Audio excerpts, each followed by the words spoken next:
रहूं या ना रहूं, भारत ये रहना चाहिए। आपकी गाय, जो मैं कह रहा था वनस्पति बदली गई, आपका खाना बदला गया, आपकी गाय की ब्रीड बदल दी गई है।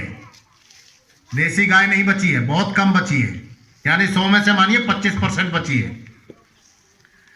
देसी गाय की खूबी सबसे बड़ी ये है, अलग अलग शोध हुए हैं, बाहर शोध हुए हैं, रिसर्च हुए हैं, उन्होंने भी माना है कि ब्रह्मांड में जितनी चीजें होती है एक एनर्जी को सोखने के लिए, जब ऊपर से जो सोखती है, तो गाय के अंदर वो सारे गुण हैं कि वो पूरी एनर्जी को सोख लेती है।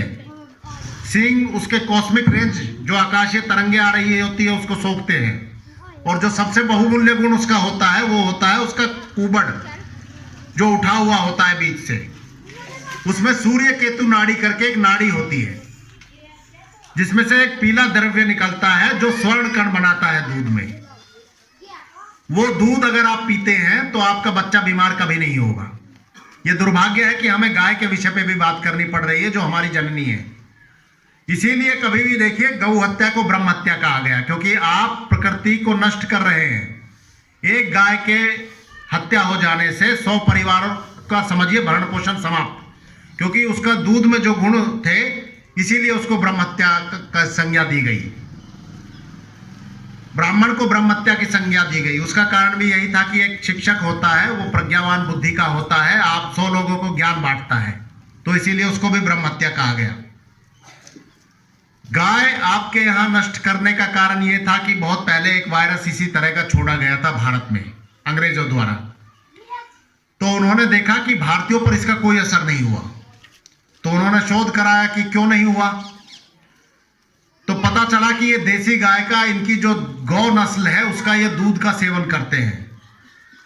तो उस दूध पे रिसर्च की गई।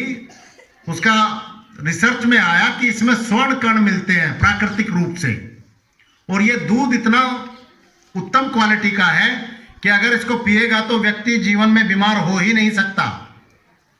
मैं देसी गाय की बात कर रहा हूं, मैं जर्सी, ये जो बाहर की विदेशी गायों की नहीं। वो अगर आप पी रहे हैं तो जहर पी रहे हैं, और अगर उसका खुर भूमि में पड़ जाता है तो आप, वो भूमि विषैली हो जाती है।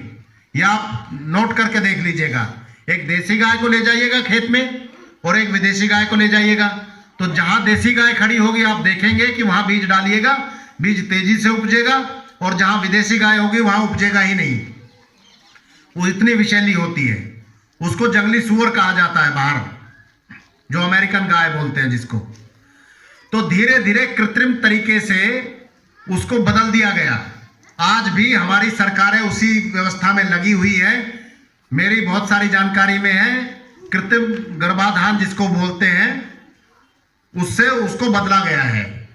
और जब से वर्तमान सरकार आई है, पहले गौ रक्षा के नाम पर जो पूर्ववर्ती सरकारें थी, 1000 करोड़ रुपया धनराशि रखती थी कि गौ संवर्धन के लिए और गौ संरक्षण के लिए,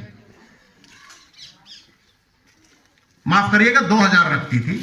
अभी वर्तमान सरकार ने आई तो उसने 1000 करोड़ रुपए कर दिया घटाकर, और भारत में विश्व का पहला गौ मांस निर्यातक देश बन गया। यानी सबसे ज्यादा गौ मांस यहां से जाता है।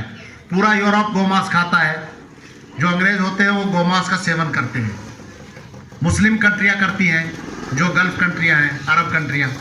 तो भारत विश्व में नंबर 1 है। और काटी कौन सी गाय जाती है? कभी आपने सुना है कोई जर्सी गाय काटी गई हो, कोई ऐसी गाय काटी गई हो जो बाहर की है? आपकी देसी गौवंश काटा जाता है। कारण क्या है? क्योंकि सरकारें ही उसको समाप्त कर देना चाहती है। हमारी सरकारों के निर्देश है कि 2030 तक कोई देसी गौवंश बचना नहीं चाहिए भारत में। उसी पर अमल हो रहा है। पहले की सरकारें भी करती रही है, अब तेजी हो गई है। तो सरकारें आपके गौवंश को समाप्त कर देना चाहती है।